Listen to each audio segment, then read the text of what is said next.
तो hello guys, तो आज इस वीडियो में हम बात करेंगे धन वेब के बारे में।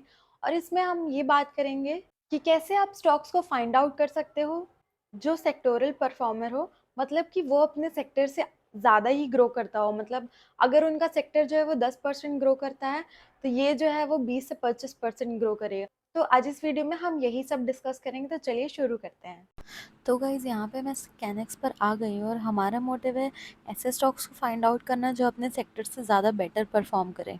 तो गाइज़ सबसे पहले आपको स्कैनेक्स के स्क्रीनर्स पर आ जाना है और यहाँ पे हम लोग कुछ इंडिकेटर्स का यूज़ करेंगे और फाइंड आउट करेंगे कुछ ऐसे सेक्टोरल परफॉर्मर्स। ठीक है, तो कुछ ऐसे हिडन शेयर्स हैं जो आउट परफॉर्मर्स है और फ्यूचर में बहुत ही अच्छा रिजल्ट देने का पोटेंशियल रखते हैं ऐसे स्टॉक्स। पूरा वीडियो जो है वो एंड तक देखना, मैं हर चीज़ डिटेल में बताने वाली हूँ। और अभी तक आपने अगर धन में अपना डीमैट अकाउंट नहीं बनाया तो लिंक जो है वो आपको डिस्क्रिप्शन बॉक्स में मिल जाएगा, जाकर अपना डीमैट अकाउंट बना लेना, धन में बना लेना। इसमें आपको बहुत सारे डिफरेंट फीचर्स मिल जाएंगे जैसे कि स्कैनेक्स है, ट्रेड व्यू है। ठीक है, तो अब बात करते हैं sectoral out performer stocks find out करने की। तो स्कैनेक्स के इंटरफेस पे हम लोगों को आ जाना है। ठीक है, तो यहाँ पे सबसे पहले हम लोगों को एक इंडिकेटर लगाना है। तो यहाँ पे इंडिकेटर सर्च कर लेंगे ऑपरेटिंग मार्जिन। ठीक है, इसको अप्लाई कर लेना है। ठीक है, उसके बाद यहाँ पे आपको एडवांस में जाना है। ठीक है, यहाँ पे मोर देन और यहाँ पे पैरामीटर में दूंगी इंडस्ट्री ऑपरेटिंग। ठीक है, ठीक है, तो यहाँ पे कुछ 1300 के आसपास कंपनीज जो है वो आ गई है। ठीक, उसके बाद दूसरा जो इंडिकेटर यहाँ पे मैं लगाने वाली हूँ वो है रेवेन्यू ग्रोथ परसेंटेज का। ठीक है, ठीक है, और ये 1 साल का ही रहने दूंगी मैं और ये मोर देन होना चाहिए रेवेन्यू ग्रोथ परसेंटेज। ठीक है, और यहाँ पे 5 ईयर्स में ले लूँगी, मतलब कि 1 साल का रेवेन्यू ग्रोथ पिछले 5 साल के रेवेन्यू ग्रोथ से बहुत ज़्यादा बेटर होगा। ठीक है, तो ये आपको यहाँ पे मिल जाएगा। ठीक है, उसके बाद ये सेम जो है मैं यहाँ पे रिपीट भी करूँगी। ठीक है, लेकिन 3 साल को लेकर। ठीक है, तो यहाँ पे मैं फिर से फ़िल्टर पर जाऊँगी और फिर से रेवेन्यू ग्रोथ परसेंटेज यहाँ पे मैं सेलेक्ट कर लूँगी। ठीक है, और 1 ही साल का रखूँगी और यहाँ पे 3 साल का कर दूँगी। ठीक है, मतलब कि 1 साल का रेवेन्यू ग्रोथ परसेंटेज पिछले 3 साल से ज़्यादा बेटर होना चाहिए। ठीक है, यहाँ पे, ठीक है, यहाँ पे एडवांस में जाना है और आपको मोर देन यहाँ पे क्लिक कर लेना है। ठीक है, तो यहाँ पे आपको revenue growth percentage of 3 years. ठीक है, ठीक है, उसके बाद एक और फ़िल्टर लगाएंगे जो कि है वही सेम रहेगा रेवेन्यू ग्रोथ परसेंटेज, लेकिन इसी साल का लगाएंगे और इस साल का जो है वो 15% ज़्यादा होना चाहिए। ठीक है, तो रेवेन्यू ग्रोथ परसेंटेज जो है वो पिछले 5 इस साल का नहीं, मतलब पिछले 5 साल का 15% से भी ज़्यादा ऊपर होना चाहिए। ठीक है, ठीक है, तो यहाँ पे मैंने अप्लाई कर दिया है। ठीक है, यहाँ पे ओवरऑल जितने भी कंपनीज यहाँ पे शो कर रहे हैं वो सब ये इंडिकेटर से फ़िल्टर आउट होने के बाद यहाँ पे जितनी कंपनीज है वो आ चुकी है यहाँ पे।